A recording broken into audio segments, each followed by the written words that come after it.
Assalamualaikum warahmatullahi wabarakatuh. Bagaimana kabarnya hari ini anak-anak? Mudah-mudahan kita selalu ada dalam keadaan sehat walafiat ya. Amin. Oke, sebelum kita masuk ke dalam materi, jangan lupa untuk menyiapkan alat tulisnya ya, buku, pulpen, dan pensil. Jangan lupa juga untuk selalu mencatat materi yang kalian anggap penting untuk bekal nanti kalian ke depannya, baik itu tes tulis ataupun tes lisan. Nah, sebelum kita mulai ke materi, langkah baiknya kita berdoa dulu. Berdoa menurut kepercayaan masing-masing, berdoa dimulai.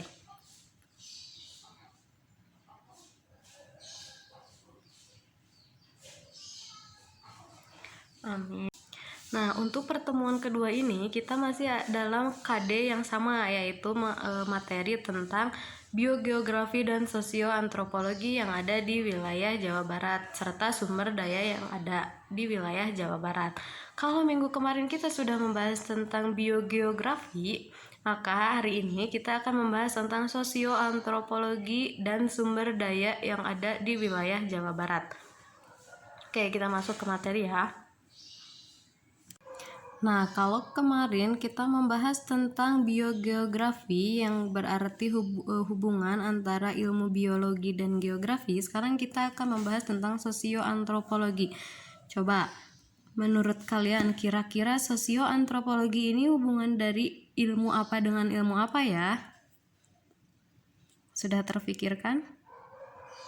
Baik, sosioantropologi adalah hubungan dari ilmu sosiologi dan antropologi. Sosiologi itu ilmu yang menerangkan tentang makhluk hidup, sedangkan antropologi itu ilmu yang menerangkan tentang kebudayaan. Jadi, sosioantropologi adalah hubungan antara masyarakat dan kebudayaan yang ada di wilayah Jawa Barat. Karena kita lagi ngebahas daerah Jawa Barat ya, tentunya kita juga karena tinggal di Jawa Barat.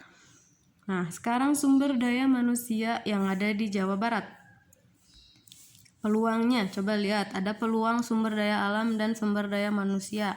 Di bidang sumber daya alam, peluang di Jawa Barat itu banyak di bidang elektronik, industri, kulit, pengolahan makanan, tekstil, furnitur, dan industri pesawat terbang. Kemudian pada peluang SDM-nya itu terdapat panas bumi, minyak, dan gas, serta industri petrokimia yang menjadi andalan Jawa Barat.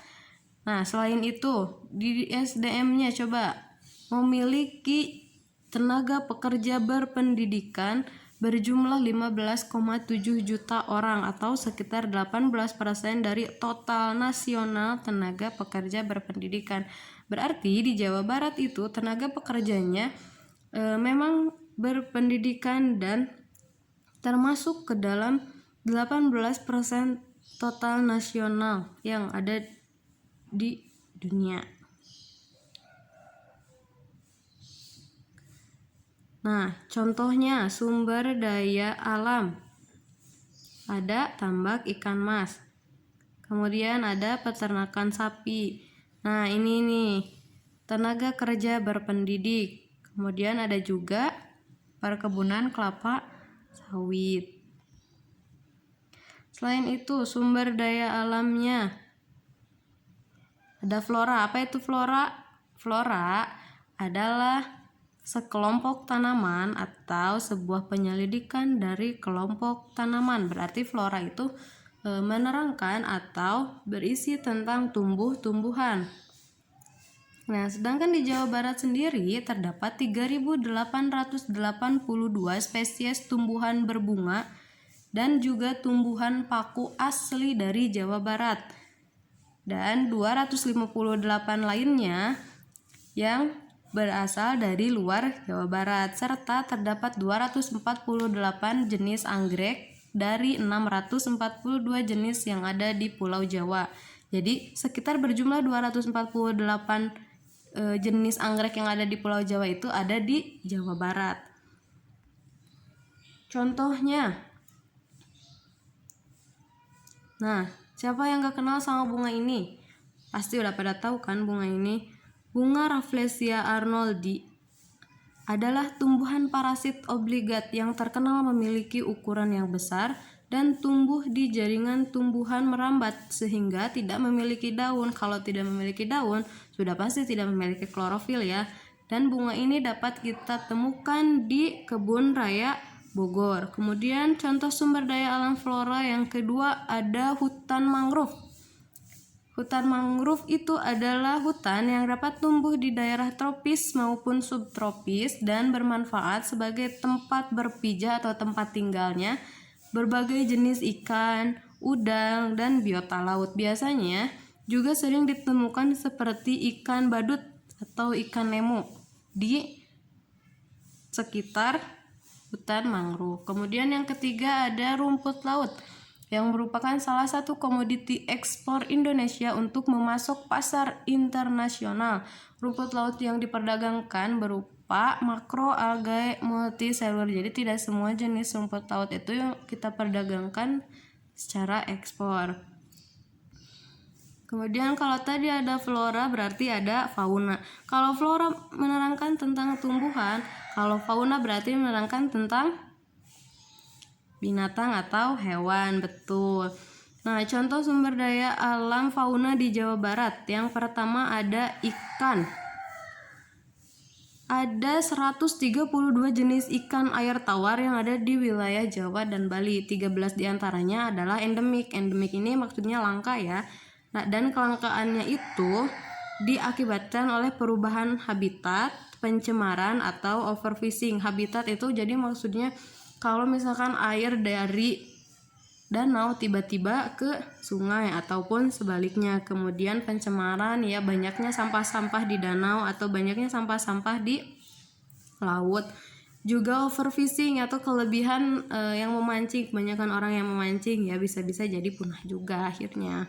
Kemudian ada aves. Apa itu aves? Aves itu sejenis binatang unggas atau burung. Nah, dan tercatat ada 466 jenis burung yang ada di Jawa dan Bali, termasuk 3 jenisnya yang sudah punah seperti trulek Jawa, mentok rimba, dan cuca rawa. Kelangkaan ini juga diakibatkan karena nilai ekonomis yang sangat tinggi sebagai hewan peliharaan. Jadi harga dari beberapa burung ini harganya memang lumayan lah ya untuk dijadikan sebagai hewan peliharaan juga.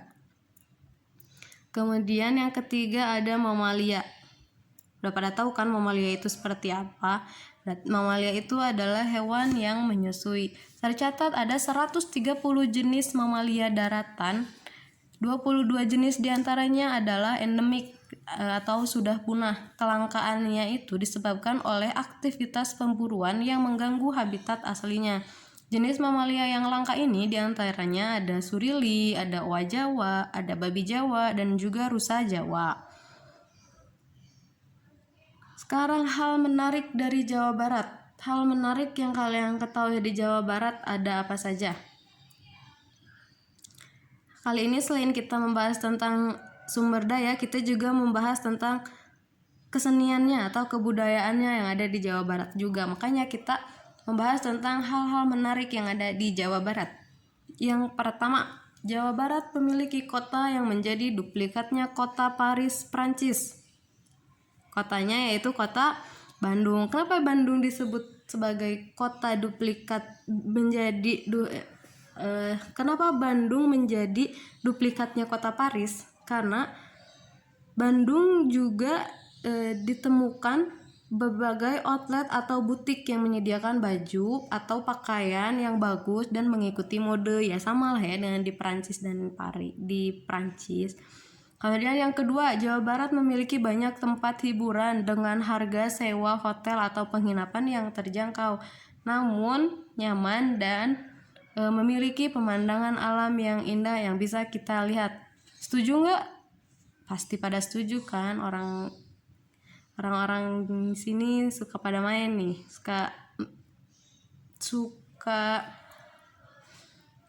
mencari tempat hiburan kalau lagi libur gitu kan.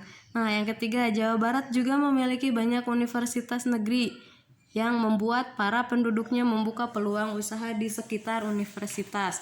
Contohnya banyak kan di kita universitas negeri, jangan jauh-jauh deh, yang dekat aja di Jatinangor ada kan. Kemudian di Cibiru ada juga kan universitas negeri. Nah, para penduduknya itu atau orang yang tinggal di sekitar universitas itu membuka peluang usaha seperti mereka membuka kos-kosan, mereka membuka untuk tempat jajanan dan sebagainya. Kemudian yang terakhir ada keunikan tersendiri dalam berbudaya. Jawa Barat itu punya keunikan sendiri dalam berbudaya. Contohnya dalam pemberian nama daerah. Seperti contohnya Ciamis. Ci itu kan berasal dari cai dalam bahasa Sunda yang artinya air.